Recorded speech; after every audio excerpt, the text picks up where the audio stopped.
स्वागत है आप सबका मेरे YouTube चैनल SLC पाठशाला में। और आज हम लोग चैप्टर 1 इकोनॉमिक्स डेवलपमेंट का पार्ट 2 ऑफ द वीडियो जो है वो देखेंगे।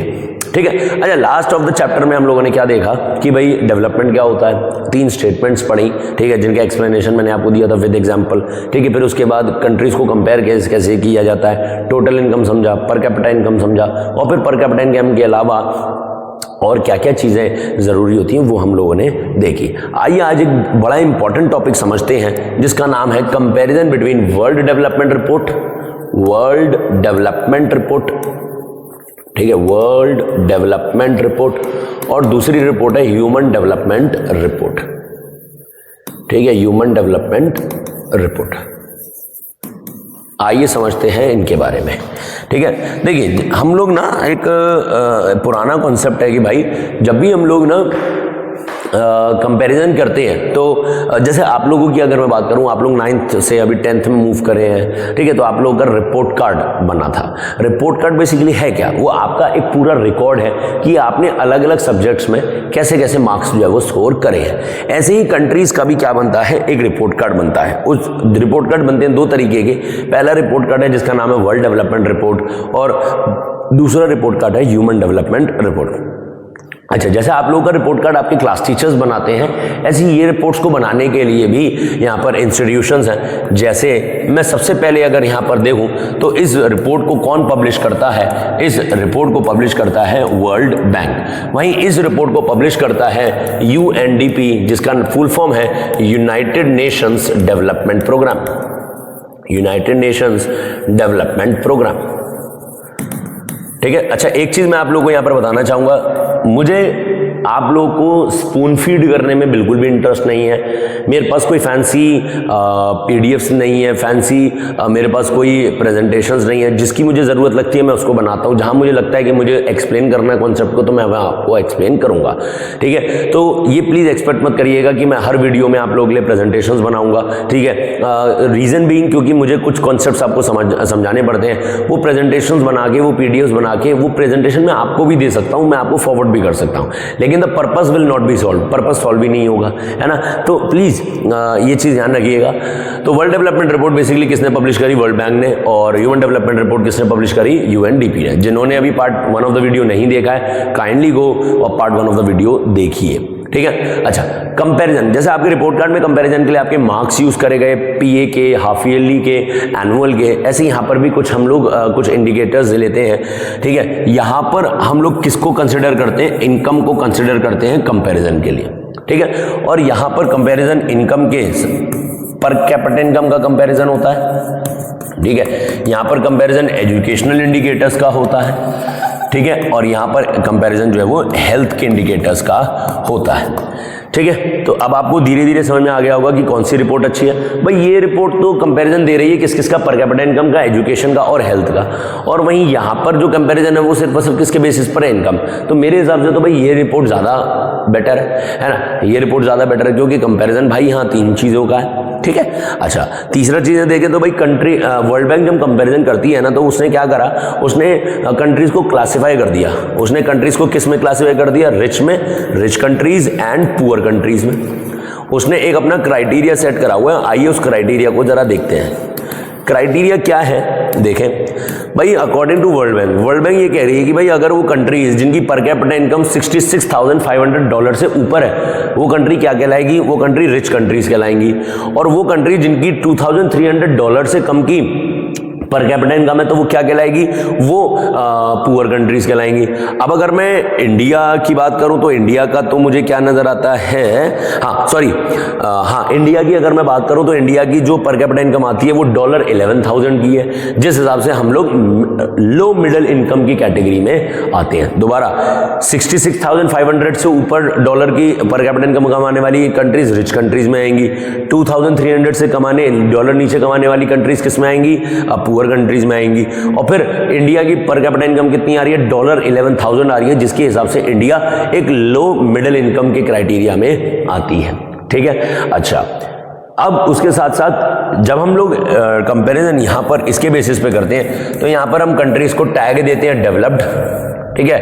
डेवलपिंग, या तो वो डेवलप हो चुके हैं या वो डेवलप हो रहे हैं, या फिर हम लोग यूज करते हैं अंडर डेवलप्ड का कॉन्सेप्ट, ठीक है। यहाँ पर रिच और पुअर का कोई कॉन्सेप्ट नहीं है। रिच और पुअर का तो सिर्फ और सिर्फ कहाँ पर रहता है, वर्ल्ड डेवलपमेंट रिपोर्ट में रहता है। यहाँ पर डेवलप्ड, डेवलपिंग और अंडर डेवलप्ड का कॉन्सेप्ट यूज किया जाता है।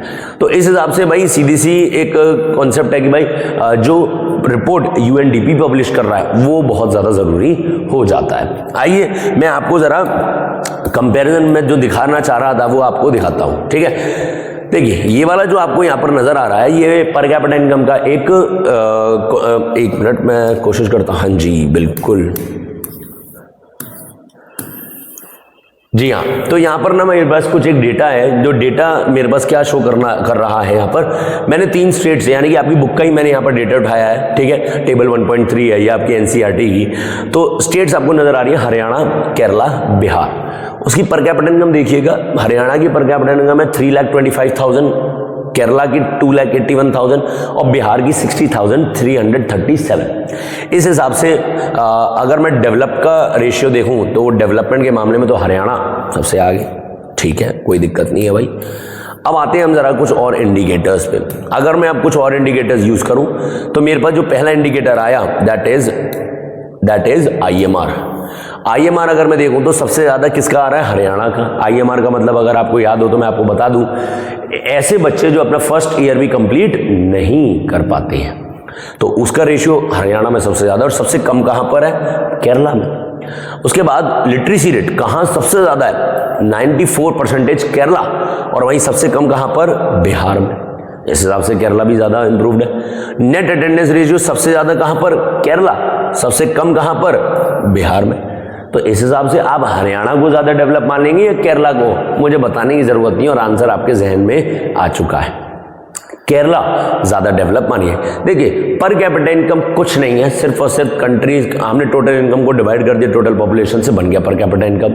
लेकिन क्या कंट्री के लिए, कंपैरिजन के लिए इतना ही काफी है? सॉरी, ऐसा नहीं है, ठीक है। हाँ जी, तो आई होप आप लोग को ये कॉन्सेप्ट जो है वो समझ में आया होगा, ठीक है। अच्छा, अब आते हैं हम लोग बड़े एक इंपॉर्टेंट टॉपिक पर जिसका नाम है पब्लिक फैसिलिटीज, ठीक है। बहुत इंपॉर्टेंट टॉपिक हम लोग पढ़ने जा रहे हैं पब्लिक फैसिलिटीज का। देखिए फैसिलिटीज दो तरीके की होती है, एक प्राइवेट फैसिलिटी और एक पब्लिक फैसिलिटी। प्राइवेट फैसिलिटीज जो प्राइवेटली लोग अफोर्ड करते हैं और सिर्फ कुछ ही लोगों को मिलती है। वहीं पब्लिक फैसिलिटीज क्या होती हैं, जो ओवरऑल कंट्री के हर एक सिटीजन के लिए उपलब्ध है। For example government schools is an example of public facility, क्योंकि वो सबके लिए है, फिर चाहे वो रिच हो या फिर वो पुअर हो। लेकिन भाई प्राइवेट स्कूल्स ये एक प्राइवेट फैसिलिटी है, जो सिर्फ और सिर्फ प्राइवेट स्कूल में वही जा सकता है जो प्राइवेट स्कूल की फीस को अफोर्ड कर सके, है या नहीं है।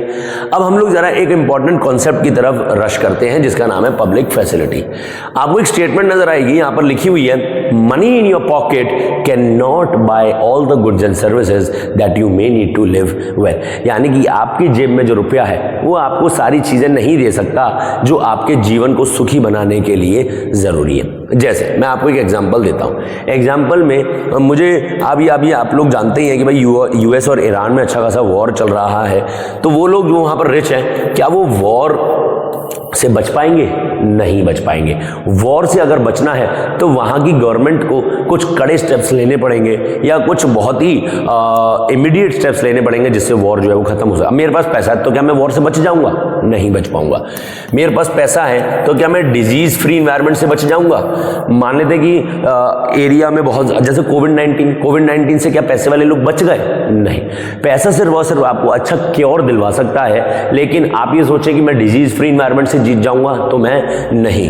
अच्छा, क्या मेरे घर के जो आगे की सड़क है क्या मैं उसको बनवा सकता हूं? क्या वो मेरी प्राइवेट सड़क है? नहीं है, ठीक है। तो मैं इंफ्रास्ट्रक्चर भी अपना डेवलप नहीं कर सकता। ये सारी चीजें असल में आप लोग देखें तो ये सब क्या है, ये पब्लिक फैसिलिटीज हैं, और इन पर अगर किसी को काम करना है तो सिर्फ और सिर्फ सरकार है जो इस पर काम कर सकती है, ठीक है। मिलावट, मार्केट में मिलावट भरी मिठाइयां बिकती हैं, मैं तो पैसे से खरीद लूंगा, लेकिन क्या मैं बच जाऊंगा? नहीं बचूंगा। भाई ऐसे में सरकार को इंटरवीन करना पड़ता है जिससे कि वो कुछ कड़े स्टेप्स जो है वो ले सके। हमारी कंट्री में जैसे फूड, खाना है, खाना एक प्राइवेट फैसिलिटी है। Private facility in the sense भाई जिसके पास पैसा है वो खाना खरीद पाता है, अफोर्डेबिलिटी। तो सरकार भी क्या करती है, जब कई सारे लोग उसको खाने को खरीद नहीं पाते तो सरकार राशन के जरिए 2 या 3 रुपए किलो के हिसाब से गेहूं और चावल बांटती है। तो राशन क्या एक पब्लिक फैसिलिटी है, वो उन लोगों को दी गई है जो पुअर है। तो इस हिसाब से यहाँ पर मैं इस स्टेटमेंट पर यहाँ पर फोकस करना चाहता हूँ कि आपके जेब में जो पैसा है, जो आपकी जेब में पैसा है, वो सारी चीज़ें आपको नहीं दे सकता जो आपके जीवन को सुखी बनाए। सरकार को बीच में इंटरवीन करना पड़ता है हर तरीके से, है ना भाई। देखो हम लोग ने यहाँ पर एक बड़े इंपॉर्टेंट डेवलपमेंट के कॉन्सेप्ट पर आते हैं, क्योंकि हमारा चैप्टर ही डेवलपमेंट का है। तो डेवलपमेंट कैसा डेवलपमेंट होना चाहिए, आइए समझते हैं इसको। डेवलपमेंट किसकी फॉर्म में होना चाहिए? It should be sustainable development. Sustainable development का मतलब क्या है कि भाई एक ऐसा फॉर्म ऑफ डेवलपमेंट जिसमें नेचर का नुकसान बिल्कुल नहीं होना चाहिए, प्रेजेंट की नीड्स पूरी होनी चाहिए और फ्यूचर के लिए रिसोर्स बचा रहना चाहिए।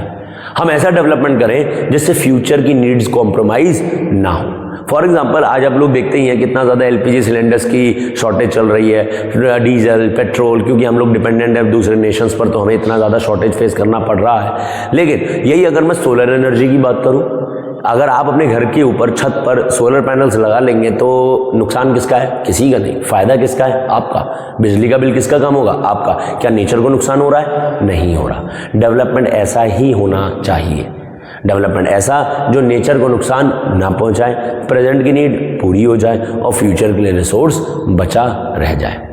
आई होप आपको ये चैप्टर समझ में आया होगा। बहुत छोटा सा ये चैप्टर है, ठीक है। मैं इस चैप्टर के इस वीडियो के बायो में कुछ इंपॉर्टेंट क्वेश्चंस डालूंगा, ठीक है। आई होप आप लोगों को वो समझ में आएंगे और ज़रूरत पड़ेगी तो शायद मैं एक वीडियो बनाऊंगा जो इंपॉर्टेंट क्वेश्चंस के लिए, लेकिन वो वीडियो डिपेंड करती है आपके कमेंट्स पर। कमेंट करिए अगर आपको चाहते हैं कि मैं एक नया वीडियो बनाऊँ on the important questions of this chapter, type कर दीजिए वीडियो, ठीक है, तो मैं नेक्स्ट वीडियो जो है वो बनाऊंगा। थैंक यू आप सभी से, जैसे आप लोग प्यार बरसाते आए हैं, प्यार बरसाइए, सब्सक्राइब करें चैनल को, लाइक करें, शेयर कर दें इस चैनल को और जुड़े रहिए हमारे साथ। आई होप आप लोग मैथ्स की वीडियोस देख रहे हैं, साइंस की वीडियोस देख रहे हैं आप लोग, ठीक है, देखते रहिए। एक सुहाना सफर ये 10th का है जो आप और हम एक साथ शुरू करने वाले। थैंक यू दोस्तों, जय श्री राम।